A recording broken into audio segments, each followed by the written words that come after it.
What if I told you that one night, in a tiny town in western New York, I came face to face with a being that defied explanation? A shadow, darker than the night itself, transformed before my eyes into something unearthly. It was around 2007, a crisp autumn night, when two friends and I decided to go ghost hunting. We drove into the depths of a remote little town, lured by tales of the supernatural. My friend Jane was eager to capture a few more pictures in the old cemetery, so her boyfriend John and I waited in my SUV, parked on a secluded back road.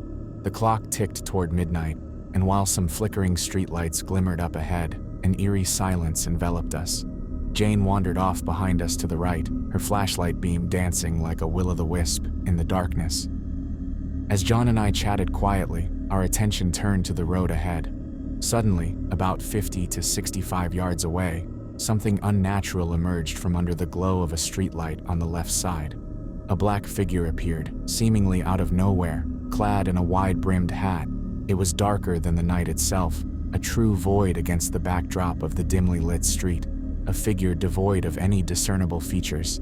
The only hint of its form was the flat top hat with its broad brim, casting an ominous silhouette. The being glided toward my mother's grave, moving with an eerie grace.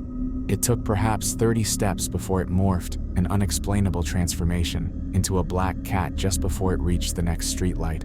It vanished into a field, leaving behind only the lingering chill of its presence. John and I exchanged stunned glances, the weight of the moment leaving us speechless. It felt like an eternity before we could muster words. Finally, John broke the silence, his voice trembling. "You saw that too, didn't you?" We sat there, ensnared by a mix of awe and sheer terror, unable to comprehend what we had just witnessed. Jane returned shortly after, completely unaware of the shock that had just unfolded. I was so paralyzed by fear that I could barely move to unlock the doors. With a shaky hand, I finally hit the unlock button, allowing her to slip inside. "You both look like you saw the devil himself," she joked, but her laughter fell flat in the weight of our shared horror. I glanced over at John, towering and muscular, yet visibly shaken, tears streaming down his face. All he could whisper was, "Cat."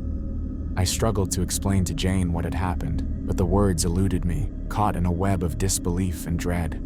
The drive home felt interminable. Jane, growing increasingly anxious, finally exclaimed, "This isn't funny anymore. You guys are scaring me." John insisted we stop at his church, where we both knelt before an outdoor statue of Mother Mary.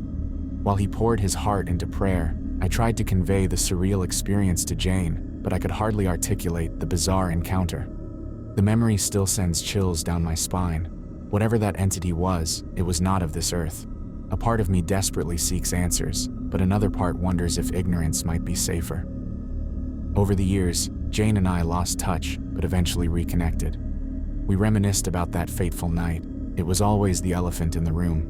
Jane revealed that, after our encounter, all the crosses in her mother's house had inexplicably turned upside down for weeks. It only stopped when Jane's mom went around the house in deep prayer, blessing it. Did something follow them home? I've never encountered anything like that again, and I pray I never will.